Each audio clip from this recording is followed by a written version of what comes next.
Hello and welcome to the Love and Compassion podcast with Giselle. We believe that love and compassion have the power to heal our lives and our world. Don't forget to like and subscribe for more amazing content. On today's podcast, we'll be talking about treating our mother wounds. And our next guest is Geraldine Crane. She's a serene spiritual empowerment guide.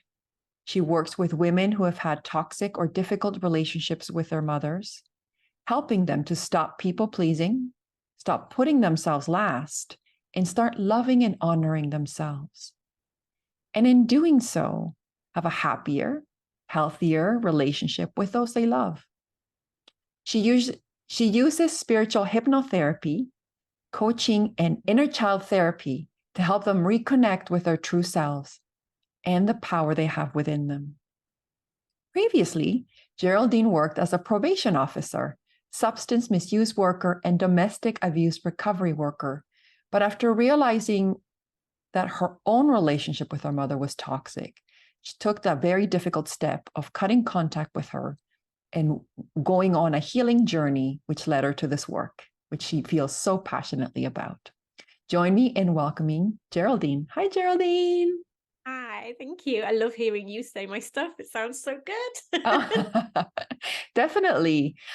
Can you give us a little bit more about your story in terms of how you shifted from being a probation officer or substance abuse officers to the work that you're doing now? Yes, quite a long story, to be fair. It's been quite a while since I worked as a probation officer. That was my first kind of serious job out of finishing university and things. But it was probation got very difficult.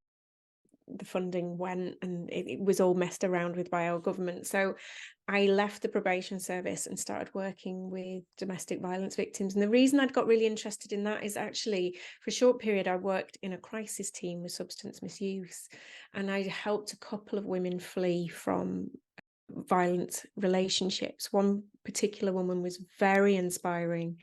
She was Bengali, didn't speak English. Her husband was using substances, had been thrown out by his family. We'd got him accommodation, managed to get her into the accommodation with him because it sounded like she was being used as a slave. And when we got them out, I was really concerned about her because she didn't speak any English. So I got her a peer support, somebody who could speak the language and give her a bit of support. Through them, we found out it was a violent relationship. And she was amazing. So I would go and visit her, and in front of him, she'd act all timid. The minute he was out of the room, she was like, "Get me out of here." Yeah. She was amazing. I just love this woman. And I ended up having to hide in the back of a taxi and go and get her out and just take her to go and get support. And it was really funny that day when I finished work. I lived over the other side of London at the time, and I got on the tube, got on my train. It takes an hour and a half for me to get home, got off my train, and she comes walking down the road in the other direction with somebody from a hostel. She'd obviously been placed near to where I lived, and she just came running up to me and gave me the biggest hug. And she just went, "Thank you." She couldn't speak much English, but she just said, "Thank you, thank you, thank you." Yeah. And I think she was the step that got me, this is what I want to do. This is where I want to be. And I'd done a lot of work in probation, working with domestic violence perpetrators and starting to understand it from that perspective. But when I moved into working with the victims, I just loved it. The women are incredible. Any woman who's a victim of domestic violence and thinks she's weak, it's most likely exactly the opposite. Yeah. The women were incredible. But one of the exercises we did with these women to help them to understand how bad the abuse was, so that they could understand why they felt so awful, even though now they were safe, was to go through what's called the Duluth Power and Control Wheel, which goes through all the different kinds of abuse there are, not just physical and sexual, but so much more, the more subtle ones, psychological, intimidation, isolation, those kind of things. And as I started going through these and the more subtle underlying coercive behaviors, I was suddenly like, oh, these are really, really familiar. And I was very unlucky at the time that I worked for somebody who just said, no, she's your mother. She loves you. Which, coming from somebody who worked in a domestic violence charity, was, wrong. But I started, after having my own children, which does bring things to the fore, you start thinking, I wouldn't do this to them. but also I started seeing a counselor. I'd struggled to breastfeed and was starting to get a little bit depressed. So I went and saw a counselor, and she just said to me, "Do you realize that you talk a lot about your mum? This is about your mum." And she gradually was also getting me to look in that direction. So it was like that perfect storm of Hmm. having my own children, having the right counseling, and she really was brilliant, and having the training. And it was through that I started to realize things were really wrong. And then, I remember there was one particular day she just said to me, "Look, you just keep giving me excuses for her. You just keep, defending her. And really, you should be furious. Like, why are you not furious with her?" Yeah. And that really hit home. And I remember coming home and just sitting in the middle of my lounge floor, my sitting room floor, and just the room span. And suddenly my world flips upside down. I realized the reality my mother had put into my mind was not true, that I'd been Hmm. brainwashed. And it everything just turned upside down. And it really took me a while, but I wasn't ready to cut contact at that point. Hmm. It was when I then lost my job working at this charity with these women that I started to get really severe anxiety again. It's something I'd been suffering with since I was very young. Always assumed it was because I'd become my mother's carer when I was only 12 Hmm. for her physical and mental needs. And I'd always assumed it's just the pressure of being a carer. Yeah. But through this counseling had started to realize, no, it was actually the enmeshment and the codependency and the heavy weight of that relationship, of being her confidant. She would tell me every time she felt depressed, if she was suicidal. She would tell me about her experiences of sexual abuse in detail when I was only 12, because I was her confidant. I was her safe space. Hmm. When her moods really went low, nobody else could look after but me. And Hmm. that was a lot to carry. And I hadn't For a realized that. 12-year-old, yeah. Yeah. Yeah, Even that's for what somebody who's older, like caregiving Yeah, can it's a actually lot for be a lot. anyone to carry, yeah. Yeah. And so by 19, I had my first breakdown, and Hmm. hadn't but she was constantly saying to me, "Well, it's because you've been my carer and nobody else has been helping. We're the victim, we're the victim." And Hmm. it took this counselor to really start turning that round. So when this anxiety then skyrocketed again, because I'd lost what I thought was my dream job at the time, I went back to see this counselor. And Hmm. again, she was like, "Come on, we know where this is really coming from. It's not just this job. You would be able to cope with it if it wasn't for this." Yeah. Um, And she just said, "But what would life look like without her in it?" Hmm. Nobody had ever given me permission to even consider that before. Hmm. And very rarely do people when it's your mum. But Yeah. it's exactly what I needed to hear. And my first response was, "No, no, no, I can't do that. I love her. I can't do that." But she was like, "But something needs to change. So we have to get more boundaries in. What do you need right now?" And so we agreed that I would go home and talk to her, because Christmas was coming up. She was going to be in my house with my mother-in-law, and they didn't get on. Partly Mm. because my mother-in-law was so protective of me, actually. Mm. And Which is lovely, yeah. yeah. And so I just thought, well, out of all the people I can ask not to come, I should be able to ask my own mum. She'd been Mhm. with us last year. My mother-in-law hadn't. I'm going to ask her not to come for Christmas. There was other options. Mhm. But when I did, oh my Lord, Oh, the yeah, I can response I imagine got, if yeah. yeah, there was shouting, screaming, accusations, "You're just trying to get me to do this, that, and the other, you don't care about me." And there was not one hint of, "You're not coping right now. I'm going to do what you need." There was Mhm. not. Well, you'd always been the caregiver, right? And Yeah, so if the situation was reversed, at that moment you were expecting her to give you something, and that might have yeah. been really challenging for her, yeah. Mhm. Yeah, and it was even with other members of the family. If people, if I was the one that came last, I was the caregiver for everybody, so I came last. And I'm really glad she did respond that way, though, because it made me realize I cannot Mhm. get well with this relationship in my life. Like this, I Mhm. can't do this. It felt Mhm. like I was swimming in poison, and I had to get out. Mhm. Yeah. And I'm not saying that she's poison, it was the relationship was poison for Yeah, me. for sure.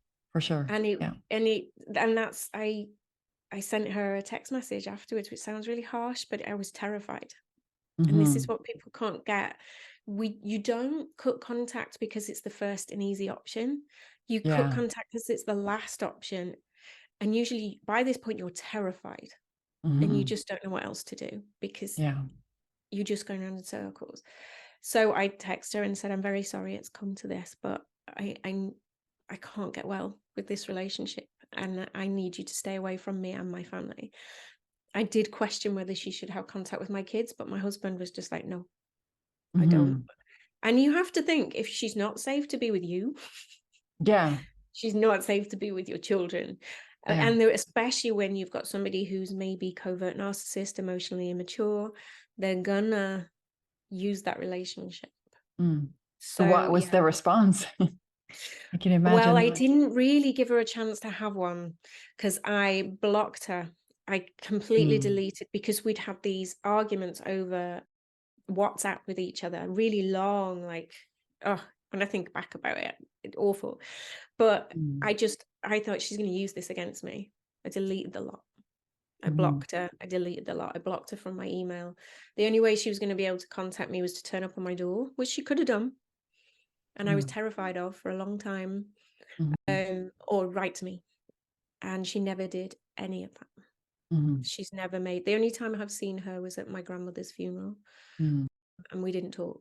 We stayed in very different sections. Bless my Mm-hmm. grandmother, even before she died, was like, you make sure Geraldine doesn't need to go near her. You look after. She really had my back, bless her. Mm-hmm. Even in dying in hospital, she's saying, make sure Geraldine knows when her mum's coming in because I don't want to see her. Yeah. She was amazing. Yeah. So yeah, so it's a long story. Sorry, I didn't go around the houses, Yeah. but yeah. So once I cut contact, every emotion comes up, every Yeah. emotion you can imagine, and I needed time to heal. So I continued seeing the counselor for a while, and when I started feeling strong enough, I then went and trained as a hypnotherapist. Mm. And training as a hypnotherapist really reconnected me to my spiritual side. It had never gone away because when Mm-hmm. I was 19, I joined a spiritual development circle and Mm. learned that I had a particular ability to connect with spirit guides. Mm-hmm. And those spirit guides, my God, they really supported me through this whole process. And I'd really started plugging into them through the process. And Yeah. then through the hypnotherapy, that connection just got stronger because you go to a certain frequency that just makes it easier. Mm-hmm. And they were amazing at just saying, you've done the right thing. We've got your back. Mm-hmm. You need to stay away right now. And but through that, so when I started up my own business, at first I was I'll just help people with toxic relationships, just a clinical hypnotherapy.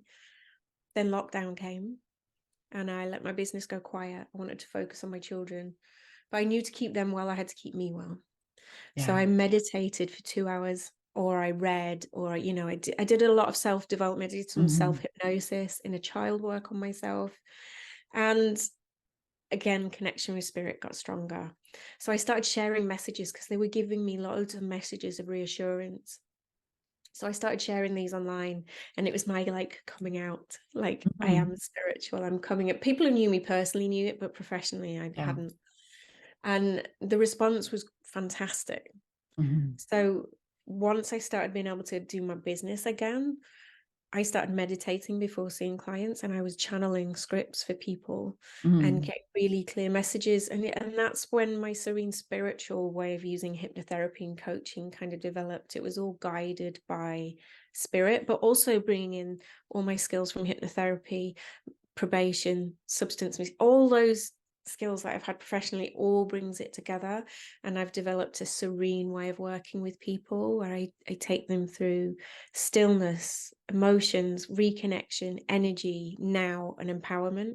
And we don't always do it in that order. It depends on who I'm working with, but we always go through that stuff. And I've even, developed a program now to help people do this online as well. So yeah.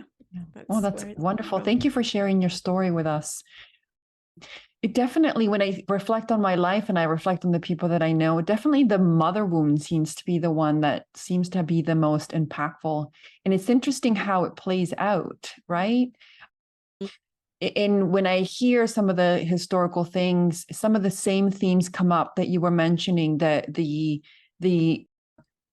downloading or dumping like the emotional stress Emotional on the dumping, yeah. children. Yeah, like Mm. the rehashing, the retelling stories, and it's a form of creating trauma, right? Like you're traumatizing the children by just keep repeating it. And so, but it's difficult for a child to be able to put those kinds of boundaries. So it's I think as an adult, you start to realize, hey, I have more power in this Mm. relationship that I've given myself. Well, that's the thing. It's not up to the child to put those boundaries in place. It's not Mhm. the child's True. responsibility. A child Yeah. can't say, no, no, no, I'm not listening, Correct. Yeah. and it really can cause passive trauma because my mum shared with me details of her sexual abuse. It's caused problems for me. A deep Hmm. fear. I have a deep fear of something like that happening. I can't watch scenes or read bits in Hmm. books like that. It really shakes me up. It Hmm. triggers me massively, and I've never experienced anything directly, Yeah. but the passive trauma is there. Yeah, Yeah. I remember my sister and I were talking about, she was reading this book and it was talking about how, when you're raised by traumatized people, sometimes they use the same strategies that they use to survive. They teach you those same strategies. So even though it might not have happened to you, you're still carrying those same lessons, which is Mm. interesting. Mm. And, you talk about, you know, parents being able to not understand boundaries, right? There is that boundary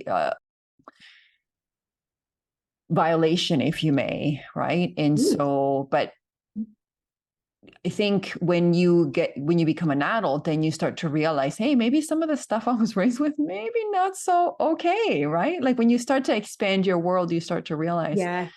And so I think one of the most sometimes compassionate things we can do is to give ourselves space from our parents, or to, whether it be cutting off contact or creating some sort of distance, or even taking minor breaks if you're caregiving. But sometimes the child's happiness, even as an adult, can sometimes be tied to their parents and how they're doing. And Hmm. it's still interesting how our parents can have that power over us, right? Which we give them still, right? And so that's Well, that's really interesting. it's written into your DNA to love and need your parents. It's there, Yeah. and there's Yeah. nothing you can do about it. There's a wonderful book that's come out quite recently called Mother Hunger.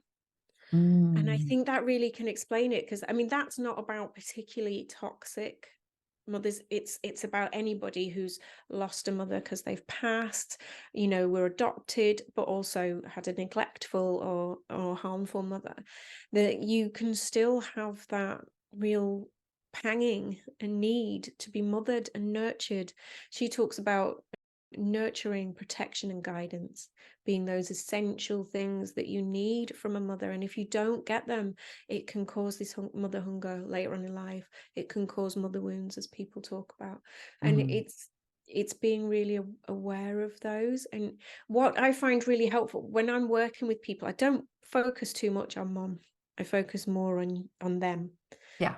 And there are people who are experts that can really help you to understand why mum behaved that way. And you can deep dive into that stuff. I find it's good to know a little bit, because Mhm. it allows you to see that it's not your fault. Mhm. Because as children, we assume, especially when you're little, you your your brain is designed to make you think everything's about me. Yeah. Because the Mhm. brain it's a go like that when it's little. It's meant to be. Mhm. It's part of its development. So Mhm. if something's wrong with mom, it's my fault, Mhm. and that's natural. But it's starting to realize, if you can just get some understanding of why, maybe she's emotionally immature, maybe narcissistic, maybe could be all sorts of reasons. I feel most of it's fear based at the end of the day. Yeah, it's all fear. Yeah. Yeah, but what I also don't think is good is to deep dive into that too much. Yeah, agreed. The focus is better to be on yourself, because you can't change her. Yeah. No, it doesn't matter how much insight you get and wisdom you get about why she is the way she is, you're not going to change her, because only she can do that. Agreed. Absolutely. I think one of the biggest things that I learned in my journey is that I could actually be that for myself. I could Mm-hmm. be that parent I was seeking. I could give myself the Mm, love I was seeking. I could give myself the absolutely. attention I was seeking. And so that I didn't need it from the outside. And, there was a lot of forgiveness for myself as well, for some of the things that I thought were my fault that weren't. And as I started to forgive myself, I started to be able to forgive my parents more and maybe understand their journey more. So because before that, I could rationally understand it. I knew both my parents' stories. And if you look at their stories, you see a history of like trauma that's just been passed down. But I think there was always an element of me that felt hurt, that felt unseen, that felt devalued. But as I started to give it to myself, I felt that release of needing them to be anything other than they are. Yeah. And then I could forgive more. I could appreciate more. What role has forgiveness, at least for yourself, played in your life? For me, I always think you have to start with acceptance first, and forgiveness comes. I think trying to make yourself forgive is not going to work. Like you said, I think a perfect example there is when you start loving and honoring and taking care of you and doing the healing work and being who you need to be for yourself, it comes. And it's I try and get my clients not to focus on it too much, because it will come naturally in time. And what tends to happen is when people, well, I need to forgive, they start punishing themselves all over again. So instead, I get them to focus on, we have to accept your mum is who she is and the way she behaves. You have to accept that you can't change that. So I try and get them to focus more on acceptance, and that's accepting that their mother is the way she is, she behaves the way she is, and that's not going to change. And if they hold on and wait for that, they're just going to cause themselves more pain. They have to accept what's happened. Sometimes they just want to, try and change. You can't change the past. It's not going to happen. But also accept that you're not responsible for what happened to you, but you are responsible for healing your wounds, and not responsible for passing it on. That's what you are responsible for. But once you start doing that work of really accepting, and then accepting that you are worthy of happiness, you are worthy of peace, you are worthy of love, that you have a right to all those things, and do whatever you need to do to get that. And it is different for everybody. You have a right to feel the emotions, you feel that they are valid. Then you start going on that healing journey, and forgiveness of yourself does come. You start to realize, okay, there's reasons I did some of the stuff I did, or I said the stuff I did, or I actually have good reason to need a break, to need firm boundaries with my mom, or to need not to have contact. And I agree with you. Once you get on that journey of really, really loving and honoring yourself, the forgiveness will come naturally. And I just would never try and force it. It won't work. And it comes in layers. I've been able to forgive my mom on a certain layer, and then as I go healing a little bit deeper, something else comes out and I have to forgive again. But it's not something I have to force. It just it just comes as I do the work. And I also find the more and more I connect with what I call my inner divinity, is that part of you that's connected to a universal, divine, loving energy, whatever you want to call it. I'm happy with that. But just the more and more I connect with that peaceful stillness inside me that's connected to that, the more I'm able to get more compassion, more understanding, and it makes that journey so much easier. And that's why it's such an important part of the work. When I'm helping people heal mother wounds, there is always a spiritual element, because I find it helps. It's what's brought me the most peace. Yeah. Thank you for sharing that. I completely agree with what you said. And forgiveness doesn't mean that you get into contact back with somebody again. It doesn't have to mean that. It just means that how you feel about the experience changes, and how you feel about yourself. You raised something as you were talking, something kind of popped into my head, which was, allow yourself to live your dreams. You deserve it. You're worthy. And one of the things that I used to have in the past before was, there was an element of me that felt well, my parents felt that they never lived their dreams. They never felt that they could do it, and neither did their parents, and so on. There was almost an element of guilt to living my dream because they didn't, and why me and not them. But it's so strange how we do that. But now I realize that whether they live their dreams or not is their choice. They get to choose to change themselves. They get to choose to live their dreams or not. And I don't believe this is our only life. So if they don't get it right this time, they get to come back and do it all over again. And so it sort of allowed me to soften up and to be able to really be open and say, yes, I can live my dreams. I deserve it. I'm worth it. Do you often see people that carry that guilt on around living their dreams because maybe their predecessors have not been able to, or don't feel like they have? I mean, and it's something I definitely recognize. Funny, actually, just I have hypnotherapy myself. I think every good therapist should have therapy.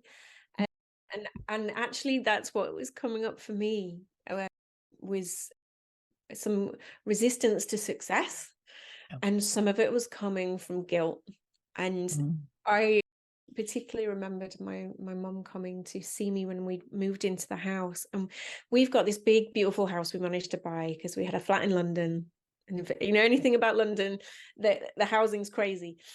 And we managed to buy this big, beautiful house. I was married to my husband is a gorgeous, gorgeous human being, 2 beautiful kids.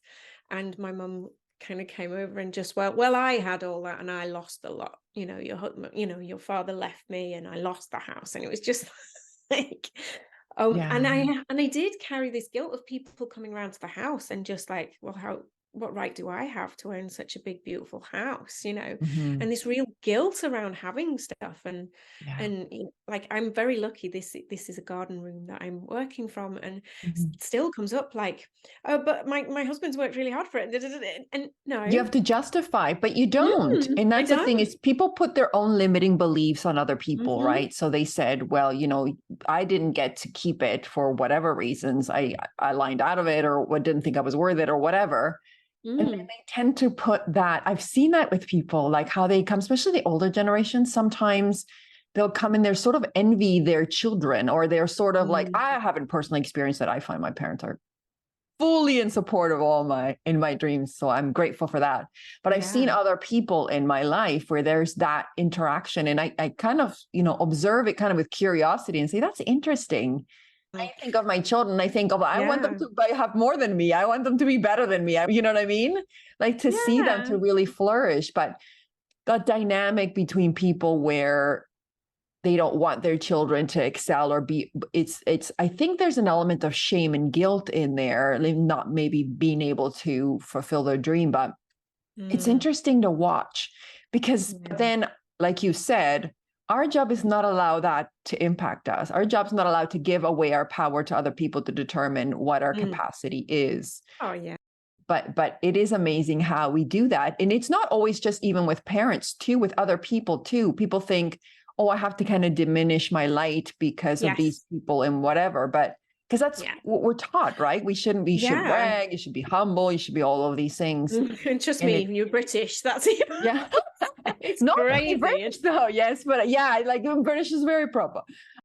So you're taught these things but it's when, as I was kind of healing those aspects, I realized it's the other way around. The more you shine your light, the way people go, hey, I like that. I can do that too. There's nothing different between me and Geraldine. If she lives her dream, then it's a beacon for me to know that I can too. So you're taking me straight to a tool or a metaphor I use a lot with my clients. Because one thing my clients tend to do, most of the women I work with are highly sensitive and have been at some point in the relationship with their mother or in other relationships being put in far too much responsibility, and so feel this responsibility to fix things for everybody else and feel the pain, especially with everything that's going on in the world right now. It can feel very heavy for the women I work with. They feel this deep responsibility to do something, and almost they will rub salt in their own wounds by watching the news and crying over, seeing what's happening in various parts of the world, and they're heartbreaking in too. So I have to say to them, one, you're not serving anybody else by drowning in other people's sorrows. Yes. You're not Mhm. helping them. Mm-mm. You're not serving anybody by You're doing only that. contributing more suffering to the issue. You're only Yeah. contributing your suffering to that and adding more of And you're that. just Yeah. bringing down the consciousness, the energy of the Hmm. world. Yeah. So I always say to them, be the lighthouse. Yeah. Be the lighthouse. Make sure that you have those firm base, that grounding, knowing who you are, have that really firm grounding in who you've got around you as well, that you've got people around you who cheer you on, who know who you are, who support you in being you. Mm. And then make sure that you've got really firm boundaries, that the walls of your Yeah. lighthouse are not cracked. You're not letting any energies in that you should not be allowing Mhm. in. And then you make sure that there's all the energy running through so that your light shines really bright. Because what happens then is your light from your lighthouse will guide other people home for themselves. But what I find a lot of the women I work with, and I have done myself, is you start trying to get into everybody else's boats and steer them the way you think they should go. Well, Yeah. one, your light is going to dim because your energy is too far spread, and that's Hmm. no longer helping anyone. But two, you're likely to steer them in the wrong direction because that's their boat, and they need Yes. to do their learning. They need to find their journey, and you cannot. And I made that mistake a lot, thinking I knew what was best for people, and Hmm. I now know. Shut up. Let them get on with it and focus on me shining my light and getting as bright as I can so other people can find their own way home. Hmm. You will find that some people, when you start shining, don't like it. Hmm. Yeah. That's just a clear signal of who you need boundaries with. If they don't Yeah. like it, it'll be triggering something in them, and that's not for you to worry about. It just Mm-hmm. firm boundary in that place, you know. Yeah, like you can do a loving boundary. It's interesting. So when those situations happen and I'm shining my light and it's triggering someone else, Mm. if it triggers a response in me, their response, I know there's something to heal for myself. Like, so if I'm being triggered by their trigger, then I'm like, okay, this is me. What's going, because when it's not about me, I'm able to observe that behavior and go, oh, that's interesting. Okay. Mm. Like that, it doesn't take anything Yeah, away from me. This is their response. And yeah. when I decide to look at people not as a person, like this person I'm seeing you right now as a Geraldine, Mm. but as the divinity that you are Exactly. not less than me. You're not more than me. We are all just kind of the same energy juice essence, right? And Yeah, so yeah. you're just going through your journey and the level of awareness that you have and whatever. So as I go on my journey and it's really stepping up into my own power, I have less desire to really try to fix or help or do other people. But that's been a kind of a mind shift for me Yeah. because then I had to get to the point where I was like, if I'm not that, then who am I? Because before I Hmm. used to derive all my value from helping, right? Like, oh, look at me, Yes, I'm a helper, I'm saving people. this is what makes me a good person. Yeah, it's what makes me Hmm. valuable, what gives me worthy. So one time I really had to wait because when things weren't working out for me, there was a time when like things were just not flowing. And I know things like, oh, here I'm bringing love and compassion to the world. And people are like crickets.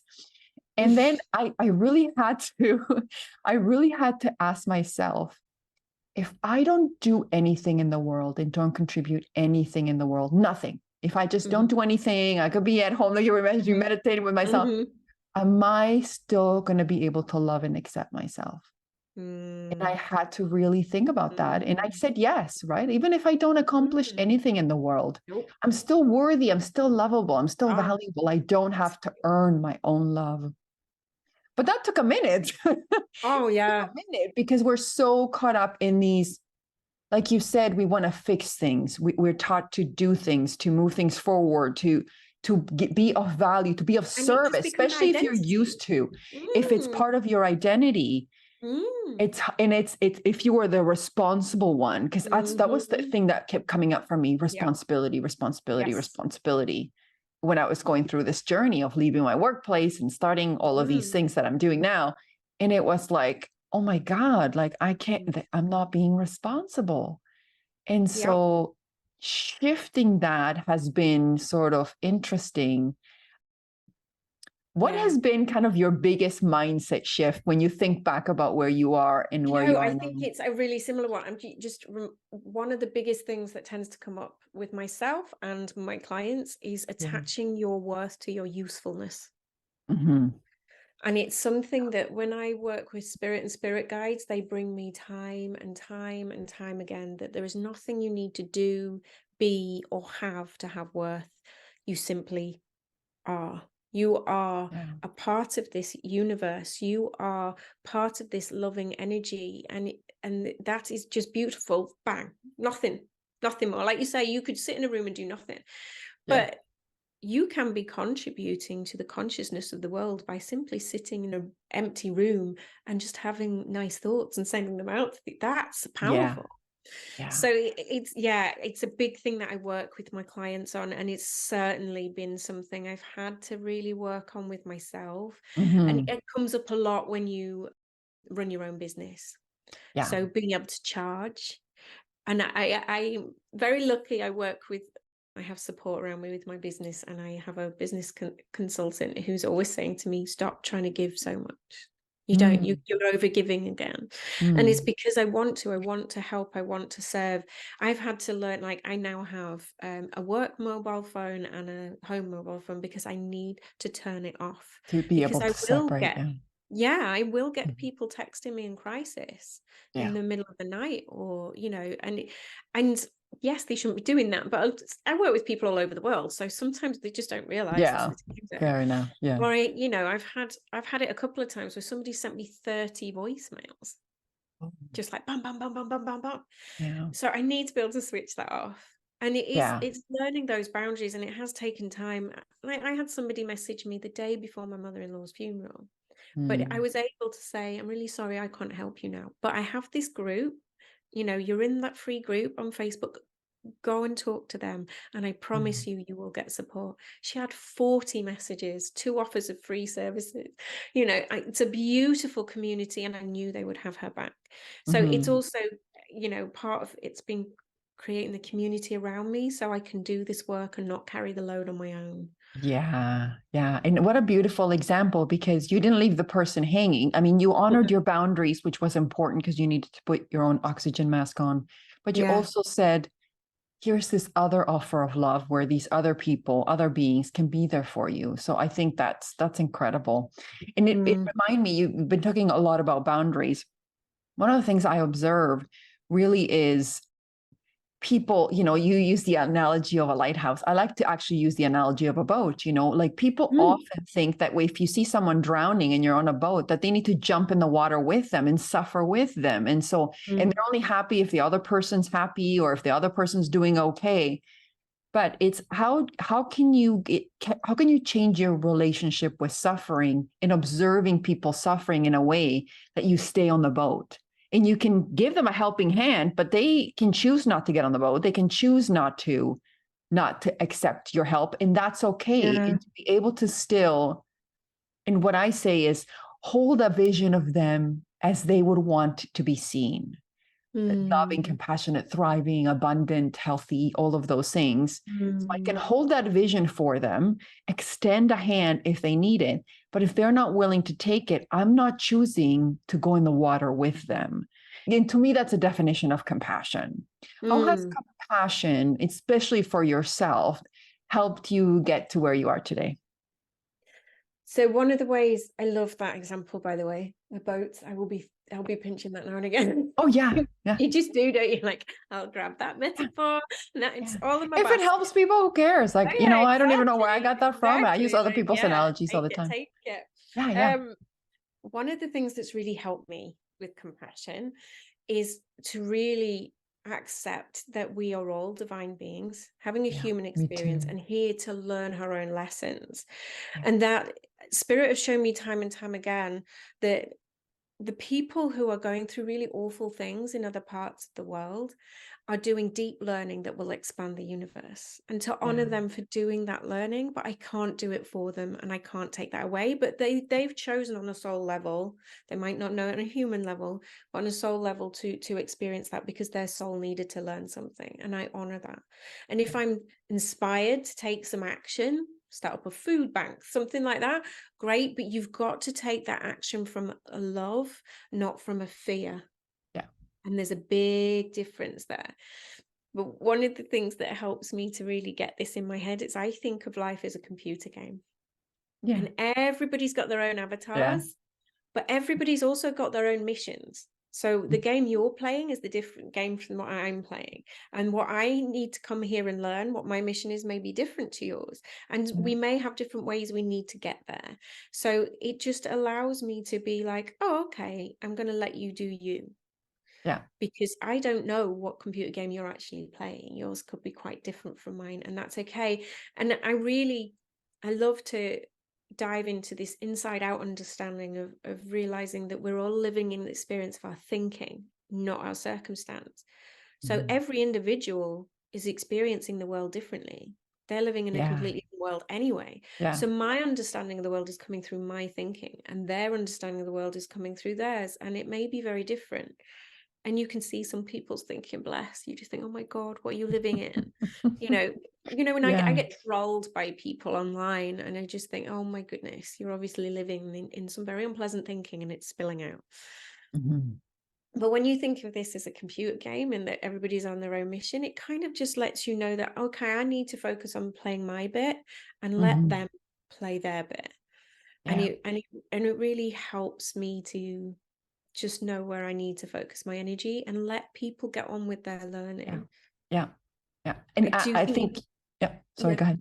No, I was going to say, just think you will get inspired. They'll be inspired because people say, well, is this happening? I have to do something.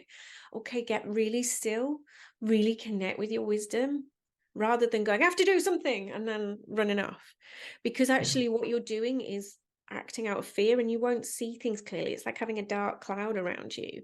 And I always say it's like sending a mechanic into a garage with the lights switched off. They're gonna make a few mistakes. Turn the lights on first, get your vibration up, get you seeing clearly, and then see what action feels right. Yeah, I completely agree. I think what you said was so spot on. I think so often we move to action and it comes from a place of fear, or it comes from a place of pity, which is still low vibration. It's still like, I think I'm Thinking I'm above you. I better and I think can I'm fix better. it. I think and so Mm. I listened to this guy called, what's his name? Paul Selig, and he says when we think we're above somebody, we're actually below them. Exactly. I always have that in my head. When we think we're above somebody, we're actually below them. Your vibration, your consciousness. I love that. It always cracks me up whenever I catch myself. And so so often we have that desire to assist from that place of fear or pity, or so a low vibration. And I love also what you said is we don't often have an expanded view of what's really going on. And as I sort of began expanding my consciousness, I realized how topsy-turvy this world is. Like, in the sense, the things we worship, it's all sort of like upside down, right? And so when you start to think about things from a more expanded viewpoint, like you said, I have no idea what somebody's life journey is about, or what they chose, or why they chose to experience something. So me trying to interfere might not be in their best interest or mine. No. When you tap in and go to that more expanded, or ask for a more expanded perspective and say, I don't really understand this. This is triggering me, so I'm going to deal with that part of myself. How can I be of love and support to this person? And then just wait. Maybe it's nothing. Maybe it's just holding that. I love holding the vision of people and how they would want to be seen, and how they could. I don't like to think of people as like, this is who they are and this is who they're always going to be. Like, I would rather hold a vision of, okay, this is whom they're reflecting back to me right now. But what if they could be more? What if they could be healed, happy, joyful, abundant? And how could it maybe maybe the most only thing I can do is hold that space so that they can either align with it easily or it's there for them if they choose, right? Yeah, I think I find the more and more I connect with my spirituality and guidance that's come through, is more and more I need to let go of judgment of myself and of other people, and get really comfortable with mystery and not knowing. Like Yes. through COVID, I would get people so certain you should be wearing a mask. No, you shouldn't be wearing a mask. And do you know where I sat? I don't know. If it feels right for me that day to wear one, I will. Yeah. If Yeah. it doesn't feel right another day, I won't. And I'm going to trust you that you have your wisdom and will be guided by your wisdom. And I didn't, I still don't think we'll know full-heartedly what really caused it or what was the right way to handle it until 50 years down the line. And even then, are we really going to know? So I find one of the things that's brought me the greatest peace is just letting go of the need to know and the need to be right. And I don't hold very strong opinions on much these days. This is the odd thing. But most things I'm willing to be really open-minded about it and just let wisdom guide me and trust that other people's wisdom and their wisdom may be different. Like I was vegan for a while. I've always been vegetarian, but I'm not going to judge somebody who eats meat. That may be part of their life lesson they're learning. I don't know. It may be part of my life lesson not to. I don't know. But what feels right to me is not to eat meat. But I am not going to tell somebody else what they should and shouldn't be doing, because I am not in their computer game. I'm in mine. So Exactly. I'm gonna let you play yours. And even when you see, like, there can be certain political leaders, you just think, oh my God, what are they doing? Why? Certainly in England, we've got a lot of those right now. And but a part of me thinks, well, are they here to aggravate, to cause change? I have to have some faith that the universe has got us, that we hopefully, if we can keep a high frequency, let go of judgment, move towards compassion and love, we will eventually start moving in the right direction. And all I can do, rather than judging that politician or getting very angry about it, is hold, like you say, hold that space of love. Try and see the divinity in everybody, that nobody is special, but we're all unique. And there is the little spark. Some people are more connected to it than others. And just try and stay in that space of, I'm not going to focus on your stuff because I need to focus on mine. And the more people that did that, I think the world would be much more The peaceful. world would be different, yeah. But we're so uncomfortable with the unknown, aren't we? Because it takes trust and courage, right? There's been so many times in my life when I wasn't in my trusting mode, where even the inner guidance that I got, I was like, what? Yeah. Because I was like, okay, so I'm being guided to do this. In my mind saying, what the hell are you doing? Like, shouldn't you be doing this? Shouldn't you be doing that? How is this going to happen? You here, your dreams over here. How are you even going to get there? And it's like, wow, like, but every time I trusted, it always worked out, always 100%, 100%, 100% response rate. Okay. Yeah. Still wasn't enough. I know, it's Because crazy, isn't it? It's crazy, isn't it? Like when you think about it, when I think back, I'm like, that's so crazy. Every time I chose to trust and step in trust and follow my heart, it always worked out so beautifully. And yet I always felt when push came to shove, I had to control. I had to go back to that because we are so used to knowing everything. You want to immediate information. You want to know the weather. Yeah, exactly. And so I think it's really stepping into your trust and in your knowingness, like not belief, knowingness, into your inner knowingness that comes with that all of us are, right? And instead of, we're so used to getting external wisdom, like from other people, tell me what to do, tell me what to believe, tell me what, that really what you're inviting people to do really is go back to, you got to go back to your home base and figure out, okay, what's my heart? What is that aspect of myself telling me? Because that's really the only way that we're going to get to finish our missions and It's understand the true. learnings that each of us have, Yeah. right? One thing I also do is I teach people to connect with spirit guides and connect with their own inner divinity. So I have a circle. We meet twice a month. Mm. And I always say it's for beginners, because what I want to do is just give you that firm foundation to connect with spirit through love, because Yeah. some people play around with it and end up drawing different things in that are not loving. So I always try and give people that firm foundation in love. But what I'm trying to do is make you realize you are a divine being, and that you are connected to a loving energy. You are part of that energy, and there is wisdom. And my experience of that is I have spirit guides around me too. And so I get people to just connect with that. And then if they want to go and explore shamanism, they want to go and explore angels, or they want to do Reiki, or go into like fun, like rituals and witchcraft, that's fine. Like, you go and expand Yeah, and go you and do you. as long as you know at the end of the day that you are part of a loving energy, and and it's got your back in whichever form that takes for you. Great. I'm Yeah. happy. I'm done. Yeah. So I always say Wonderful. it's quite, I'm not somebody who's going to introduce you to massive rituals and how to do Mm. cards in really fancy ways. I'm going to teach you the basics. But Mm. at the end of the day, one thing that COVID taught us is, your yoga classes, your, crystals you could suddenly not be able to get hold of. And you don't need any of that. It's wonderful, and I love it all. But what you need to know is that you are It's the divine. in, yeah, You are. you are the And one now. it's I'm really there. exploring that we are the God self, right? Like Yes, that we are, like, it's the God absolutely. self is within, Mm-hmm. and it's not Mm-hmm. out there that Not some big without. God in the sky, whereas it's us. It's really us.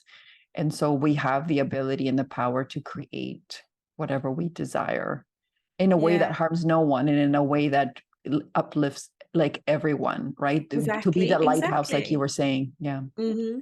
I It comes through a lot in readings that I get. The spirit is saying you're looking in the wrong direction. Stop looking externally. Don't look at gurus and all this kind of stuff. You go inward. It's there. Yeah. Yeah, definitely. Yeah. Mm. So 2 more questions. In this season, we're asking all of our guests what their definition of unconditional love is. Oh, I love that. What a good question. Because Thank you. obviously that's the thing that most of my clients haven't had, or certainly not had from their mothers. And what I try and help them to bring to themselves through their inner divinity. And what I find spirit guides are incredibly good at helping you, because they are, when you connect with spirit and you connect with your inner divinity, you connect with an energy of love that is not an emotion that comes and goes. It's a state of being. It's a really pure love. And I kind of think that's what unconditional love is: accepting. It's just pure acceptance of everything, the Mhm. good, the bad, the ugly, and you naturally you would hope you would have that most of the time with your children, that you just accept when they have their mood swings. You accept, that they're going to have good days, bad days, and you love them because of it, not despite it, but because of it. And sadly, that's not always able to happen because of wounds that we carry. But if you want to really love your own children with a deep, unconditional love, you have to start with you. You have to love yourself unconditionally. You can only love other people as much as you love yourself. And you can feel this deep love for your children, but trust me, once you start really loving yourself, that love gets even deeper and even Yeah. more beautiful. Mhm. And Agreed. it really is. You have to start with yourself. You have to really love yourself. Mhm. Yeah, And agreed. yeah, and that unconditional love for yourself is it's not thinking I'm the big I am, I'm the best thing ever. It's having that patience, tenderness, and kindness for yourself. Mhm. Having, accepting your shadows, your quirky sides, your annoying habits, those things that you do that you would have had a go at yourself for before, just accepting. I Mhm. am terrible for leaving things in places. Mhm. I will walk out of a restaurant and my husband scans the room, like, what's she left this time? Mhm. And once upon a time, I would have berated myself for it, really said horrible things to myself. Whereas now I'm like, bless me, I've done it again. Yeah. Yeah, it's so funny. I also realized how I had changed my relationship with myself. When I started, I would actually get into fits of laughter over something, not just doing dumb things, but putting myself in circumstances where I was Yeah. like, when I look back in my life and I was like, things I had done that I would beat myself up for, Mm. now it makes me laugh. It's like, I don't know where this laugh comes from. It just thinks like, oh, it's like you Laughter said, is like in the such a video good, game, you're like, yeah, oh, okay. It's not funny. It's not funny how I did that. It's not funny now that all of yeah. my quirks and annoying things, they actually make me laugh, which is Laughter is a sign of interesting. healing. Yeah. It's a real clear sign of healing. I remember at a point where I knew I was starting to forgive my mum, was starting to heal, because I was sharing stories of things she did and was just laughing my socks off Yeah. at. You know, like walking into my house and just saying, well, I lost all, and I just found it hilarious in the end. Yeah. Yeah. And that's a real sign of being able to move on and accept. So yeah, laughter Yeah. is a good one. Yeah. That's a good one. Yeah. Can you share people where they can come work with you? What's your website? Where can people find you on social media and so on? Please share. Yeah, I'm very easy to find. So I'm on TikTok, I'm on Instagram, I'm on Facebook, I'm on LinkedIn. I generally just search Geraldine Crane, you will generally find me. My website is www.geraldincrane.com, and there's links to all my social media from there as well. So yeah, come find me. I have a beautiful group for women who've experienced a toxic relationship and want to heal with a spiritual connection. And it's called Serene, Spiritual and Empowered. It's healing mother wounds with the love of the universe. It's a really beautiful group. The women in there are just fantastic. But yeah, you can find out about my group work and my one-to-one works all there. So yeah, Thank you. come Thank you find so me. much for being with us today. And thank you for this amazing conversation. I really, really enjoyed everything that we chatted about today. Yeah. And please join us for another episode of the Love and Compassion podcast with Giselle. Bye. Thank you.